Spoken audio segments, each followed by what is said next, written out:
Before we get into today's video, I just want to state that my fan film, Wolves, a fan-made Life is Strange 2 story, had to be put on hiatus due to a lack of funding.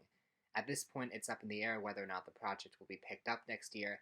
In the meantime, I've been going through a funk. I did actually intend for this video to coincide with the movie's 20th anniversary, but I missed that deadline by about a month, so I'm sorry. What are you gonna do? With that out of the way, hello, everybody, and welcome to the 8th installment of From Pixels to Pictures, a series where I take a look at films based on video games and try to figure out what went wrong. And the subject of today's video is interesting, to say the least. The Final Fantasy series is one of the most beloved video game franchises of all time. These games defined what it meant to be a great JRPG, or a Japanese role-playing game. They had memorable characters and storylines, an addicting gameplay loop, and world building that combined sci-fi and fantasy in a highly unique way. Now, I knew very little about the Final Fantasy series before I started making this video, but I did know that it was an anthology series, with each game telling its own standalone story. You don't need to know the previous games to understand the story of whichever game you wanted to play first. Which is why the concept of adapting the Final Fantasy series into a film is something of a challenge. Either you have to pick one story from a specific game and adapt that, or just make up a new story that's set in the game's world. And the producers of Final Fantasy The Spirits Within chose the latter.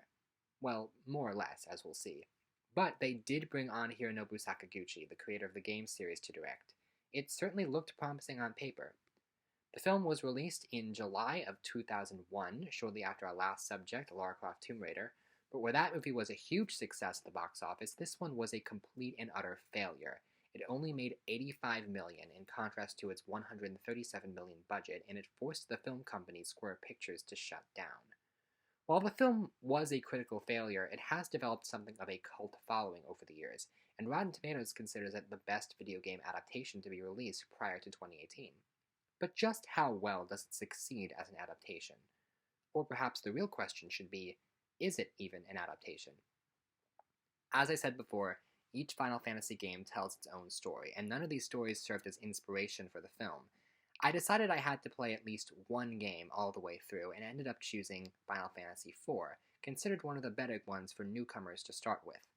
However, it became clear to me after the fact that Final Fantasy VII is not only considered the most iconic game in the series, but is probably the game that served as the biggest inspiration for the film.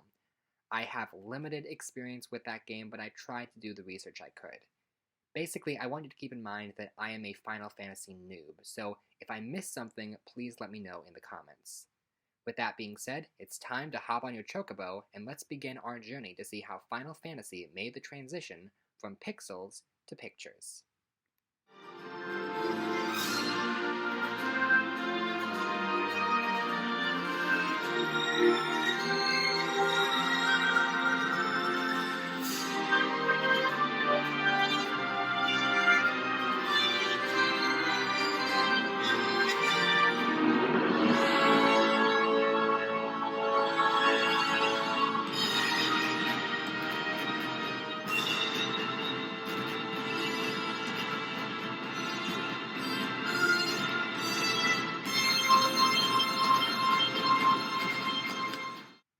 A little disclaimer before we start. Writing the script for this video was a challenge. This movie is really different from the games, and I had to go out of my way to find things that were comparable in both. So, I'm not going to be making as many direct comparisons as I've done in past videos. I'm going to focus on the film's own merits and let the differences speak for themselves. Round 1. Characters. So it probably goes without saying that none of the characters from the games make an appearance in this film. Except for one. Kind of. We'll get there. I'm gonna try to be fair to the movie and try to look at the roster of characters in the film as if they could have been video game characters and see how well they fit in. Every Final Fantasy game has a party of main characters that you get to control in the battle sequences, and there's usually a core protagonist whose arc defines the narrative. But before we discuss the portrayal of the film's characters, there's something that we need to get out of the way. The film is most famous for its groundbreaking use of CGI, which I'll discuss more in the next round, but this does affect the way the characters are portrayed. You see, back in 2001, they were still in the infant stages of making the human face look photorealistic in CGI, And even though the faces in this film do look pretty impressive, when it came to rendering actual human emotion on the faces, well, they hadn't really figured that out yet. And as a result, a lot of the characters' emotions don't really register the way that they should, particularly in the more dramatic scenes. What saves it is that the filmmakers were able to assemble a stellar cast of voice actors who all do their best to bring life to the characters. But keep in mind, it's just their voices. This isn't like motion capture today, where the voice, facial expressions, and body movements are captured all in one go. The mocap was done by unknown actors, while the faces were hand animated. And this can be distracting because the faces and the vocal performances don't always match up. Anyway, the protagonist of the film is Dr. Aki Ross, played by Ming-Na Wen. It's an interesting choice because most of the protagonists in the Final Fantasy games are men. Okay, very androgynous looking men, but still men. As a protagonist, what makes Aki interesting is the belief she holds regarding the true nature of the phantoms and Gaia, beliefs that are tested when it is revealed she is hosting a phantom inside of her. We get to know her through her inner monologue, and in the story she tells about the dying child, we see that she really wants to believe she's right but can't be 100% sure. It's not the most compelling protagonist, but for a video game movie, she works well enough, and Ming-Na Wen does a really good job. Our deuteragonist in the film is Captain Gray Edwards, voiced by Alec Baldwin, but visibly resembling Ben Affleck for some reason. It's easy to forget, but Baldwin started his career as a dramatic actor and was mostly known for that when he signed on to this project. While the character doesn't have a ton of depth, he brings his talent to the role, and I personally thought that the romance between him and Aki was well executed, or maybe that's just because I'm comparing it to the romances in the other films I've looked at in this series. But maybe the most interesting character in this film is Dr. Sid, voiced by Donald Sutherland. Not just because he's written well in his own right and has a good relationship with Aki, but also because he's actually from the games. Well, kind of. See, in the Final Fantasy series, it became tradition to include a character named Sid, often spelled C-I-D. Sid always has a different surname and backstory, but he's usually an older man, often a father figure, and he tends to be an engineer. I've looked at some of the various Sids over the various games, and I have to admit, Donald Sutherland's character actually fits perfectly within this mold, despite his name being spelled differently. This is one of the very few things in this movie that actually makes it feel like a Final Fantasy story, and so I have to give them props for doing this. The villain of the film is General Hein, played by James Woods. I do like the fact that they attempt to make him a somewhat sympathetic character, what with his wife and daughter having died in the initial attack, and his science-based argument genuinely making more sense on paper than the faith-based goal of the protagonists. He also has a moment of, what have I done later on, but then seemingly forgets it by the climax. So it's kind of a setup without a payoff, but at least they do attempt to make his character more dynamic than pure evil, which I think is a really good choice for this story. And then there's the supporting cast on the ship, Ryan, Jane, and Neil, played by Ving Rhames, Perry Gilpin, and Steve Buscemi, respectively, with their characters all looking very different from the actors. It is especially jarring to hear Steve Buscemi's voice come out of this young and good-looking guy. I think we know how they got Steve to sign on for the part. I think the characters of the other crew members could have been more interesting, or at least more unique, and then it would have felt more like a ragtag group of heroes that you often see in the Final Fantasy games. As is, I got that they were trying to go for the feel of a Final Fantasy group, but they just seemed like tokens to me. You've got your token black teammate who wasn't very memorable, your token tough woman whose personality consists of I'm a woman but I'm tough, and your token comedy relief character. Actually, I do want to comment on the Jane and Neil relationship specifically. The two of them bicker throughout the film in a way that someone might interpret as flirtatious, but I didn't see it that way, and I just saw two platonic co-workers. But then, when Neil dies, Jane just gives up and lets the Phantoms take her. And I feel like if they had set up that these two were in a romantic relationship, this would be a really powerful moment, but instead it feels off. Like, she is really quick to give up after losing someone she bickered with a lot. And that's basically everybody. The cast is kind of small, which makes sense considering how difficult it was to render these characters. In terms of the actors' pedigree, this is probably the best ensemble cast assembled for one of these films so far. It's just unfortunate that the facial animations is not on the same level as the vocal performances. As it stands, the characters are not the thing you remember about this film, but they are serviceable and get the job done. But in terms of how do they compare to the cast of a Final Fantasy game, I do get the sense that they were trying to recreate that vibe, but they couldn't quite pull it off. I will say I did have a difficult time figuring out what score to give it. If I were judging how the characters function just as characters within a film, I would give it a 7. But if I were judging it as an adaptation, I would give it a 3, and that's being generous. My decision is thus: I'm going to take both scores and split the difference. That's the only way I feel good about the score either way. So, splitting the difference, it gets a 5. Round 2, setting.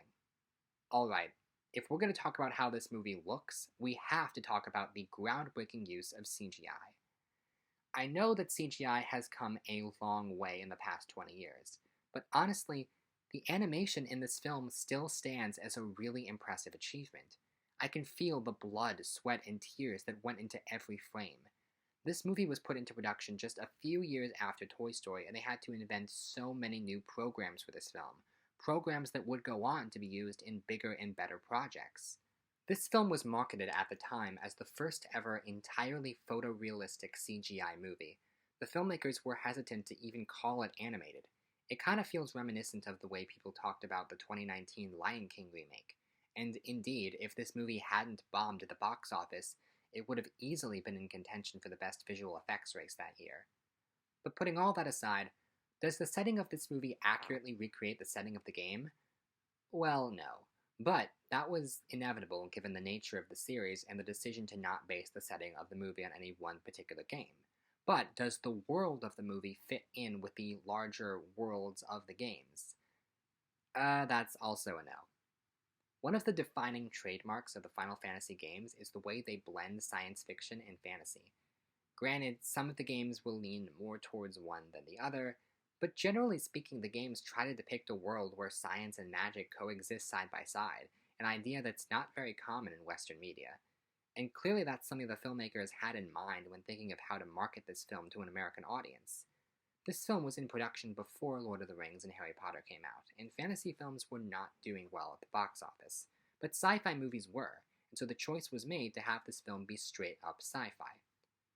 Now, if someone was being incredibly generous, they could argue that the film's inclusion of phantoms, aka ghosts, and all the talk of the spirit realm could technically count as fantasy elements in this story, and I think the script had potential to focus on these elements more, that in a world dominated by science, the villain doesn't want to believe that actual magic could exist, and in the end, science and magic must come together.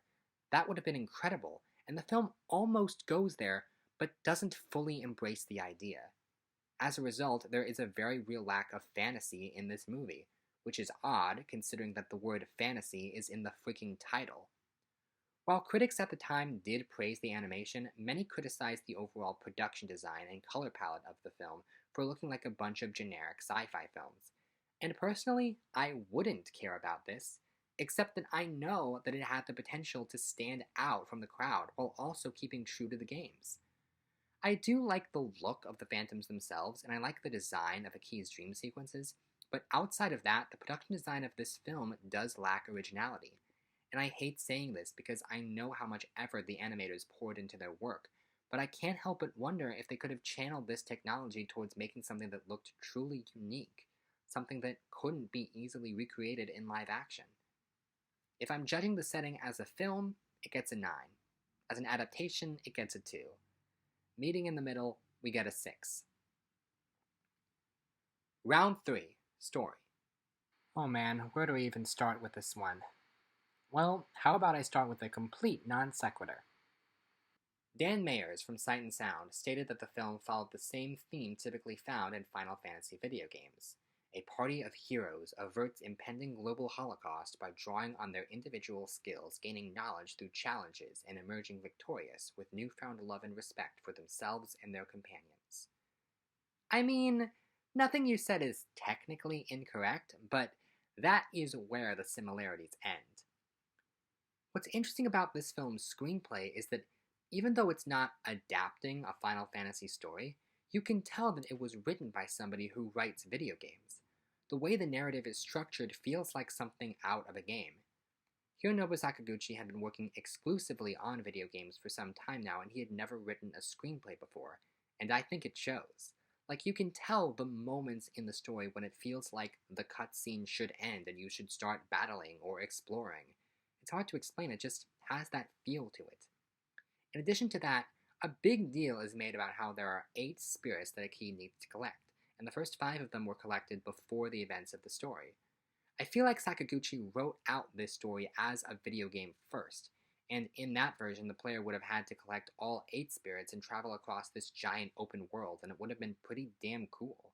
But then when the idea was repurposed for a movie, and there's no way you can make a movie that long, so he decided that the collecting of the first 5 spirits would take place entirely off screen.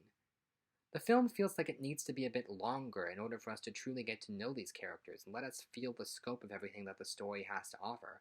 But I'm sure the poor animators were in agony trying to get everything done in time, so I understand why it's the length that it is. There's no denying that the main draw of this film was the technology used to make it, and I'm sure that some would say that the story was an afterthought. But personally, I get the sense that Sakaguchi cared about the story he was trying to tell. I did a little digging and found out that Aki was actually named after Sakaguchi's mother, who died several years earlier.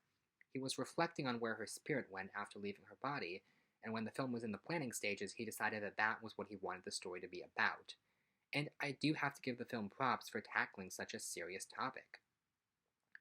The film explores the Gaia hypothesis, which is very much a real thing, though it's not commonly depicted in American media. And indeed, there seemed to be a very clear conflict between Sakaguchi's vision and the producer's goal. They were trying their best to make the film appeal to a Western audience, and that ended up factoring into the film's climax. Many audience members were left confused by the implications of the ending, where the Phantom finds the 8th and final spirit inside Aki, and we see something in her womb change color.